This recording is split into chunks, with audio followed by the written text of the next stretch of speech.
Gus Was a Friendly Ghost by Jane Thayer. There was once a friendly ghost by the name of Gus. He lived in an old house in the country with apple trees and lilacs in the yard. Mr. and Mrs. Scott and their twins, Susie and Sammy, lived there too in the summer.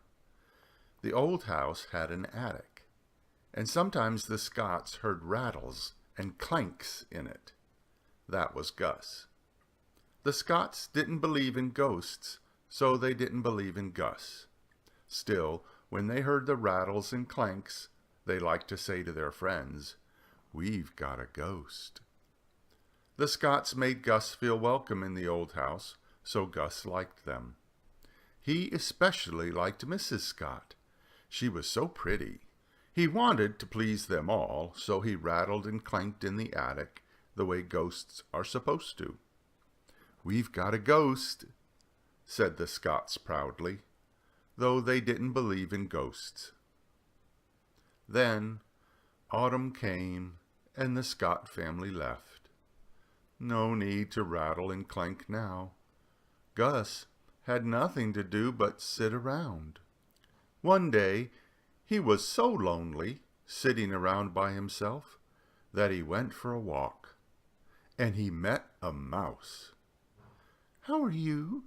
said Gus. "Freezing," said Mouse, with chattering teeth.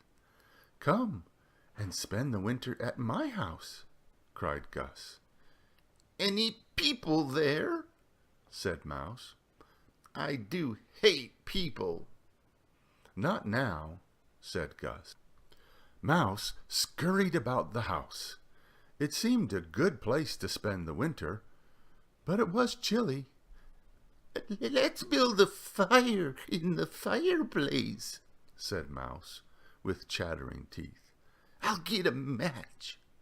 He scurried to the kitchen, but the Scotts had taken all the matches away, on account of mice. "Bother," said Mouse. Gus had never built a fire.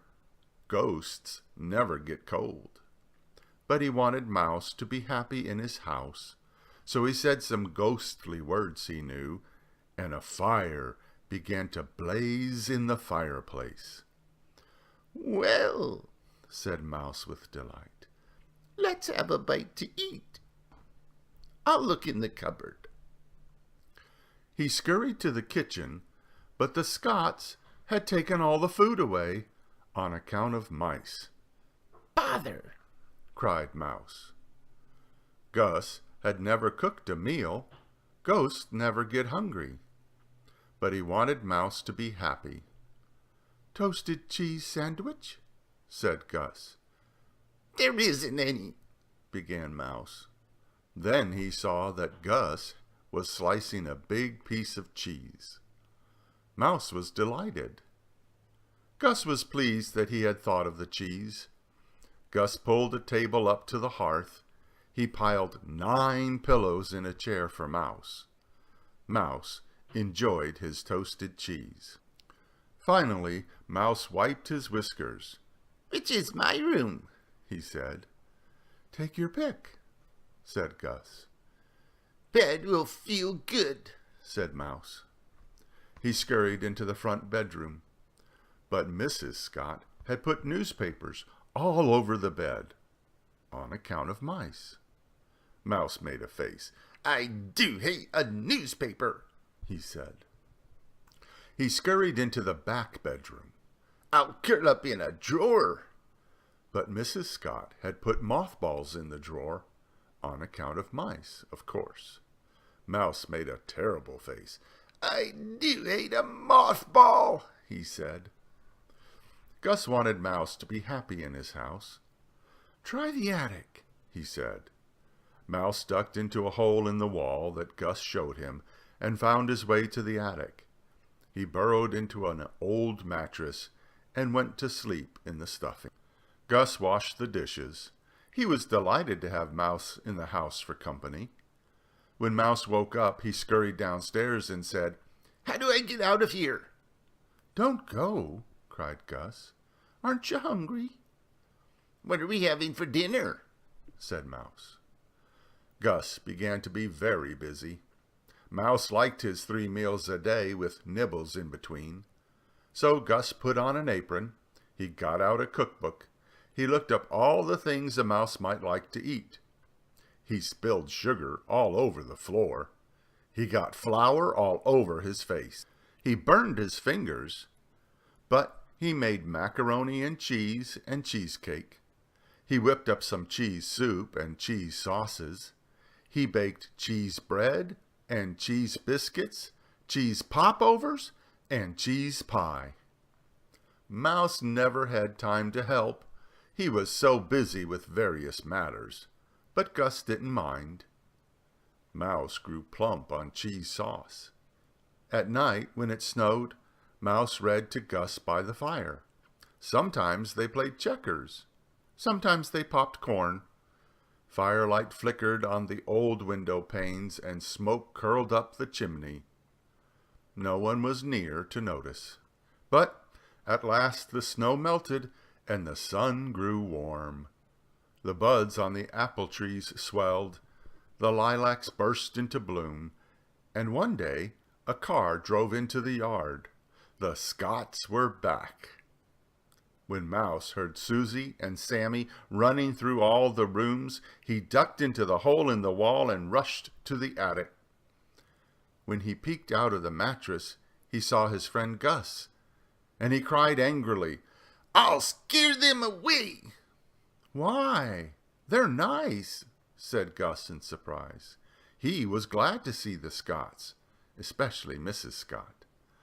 But Mouse had been so happy in the house with Gus's cooking and everything that he was furious to think the Scotts had come and spoiled it. Gus couldn't cook with Mrs. Scott in the kitchen, so Mouse scampered down to the parlor when the Scotts were playing checkers. He ran back and forth inside the wall, patter, patter, patter, patter, patter, to scare them away. "We've got a mouse," said Mr. Scott. But the Scotts weren't scared away. "What do you want to do that for?" said Gus to Mouse. Mouse paid no attention. He scampered into the kitchen. He nibbled a piece of blackberry pie and tracked the juice around. He chewed open a box of marshmallow cookies. He spilled some tapioca. "Behave yourself," said Gus. Mouse scampered into the bedroom and chewed a hole in a pillow for good measure. But the Scotts weren't scared away, so Mouse scurried up to the attic after the Scotts were in bed and stamped about over their heads, making all the noise a mouse could possibly make. Finally, Mr. Scott said, "I'll set a mousetrap." The next day, Mouse saw a new thing in the attic and smelled something good. He was so hungry. His nose quivered. He crept closer and closer. "Keep away!" cried Gus. "It's cheese!" cried Mouse. "It's a trap to catch you," said Gus. He put up a sign that said "Danger." When Mr. Scott didn't catch Mouse, he set another trap, then another. Gus kept putting up signs that said "Beware." "Why can't you folks get along?" cried Gus.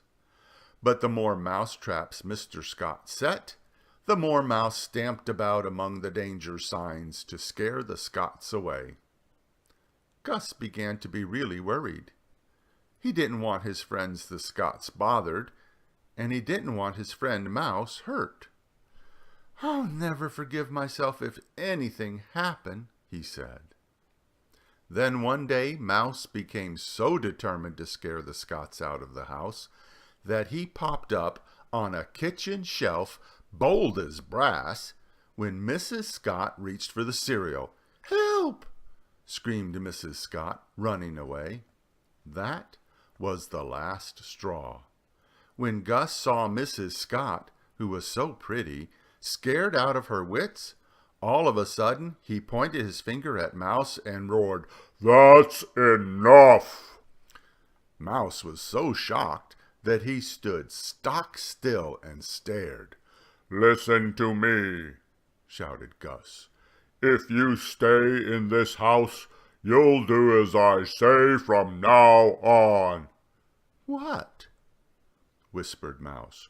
"You'll stop scaring Mrs. Scott," roared Gus. "Okay," said Mouse meekly. "You'll stop nibbling and chewing. You can go in the garden and eat nasturtium seeds," shouted Gus. "Okay," said Mouse. "You'll keep quiet while the folks play checkers." "I'll walk on tiptoe," said Mouse. "You'll stop stamping around the attic. I'm the only one allowed to make noise in the attic." "I'll be quiet as a mouse," said Mouse. "All right," said Gus, with a sigh of relief. Then he saw how meek and scared Mouse looked. "It's just till the folks go away," he said kindly. So Mouse tiptoed about the house and ate nasturtium seeds in the garden. The Scotts said, "That mouse is gone," and Mr. Scott took away the traps.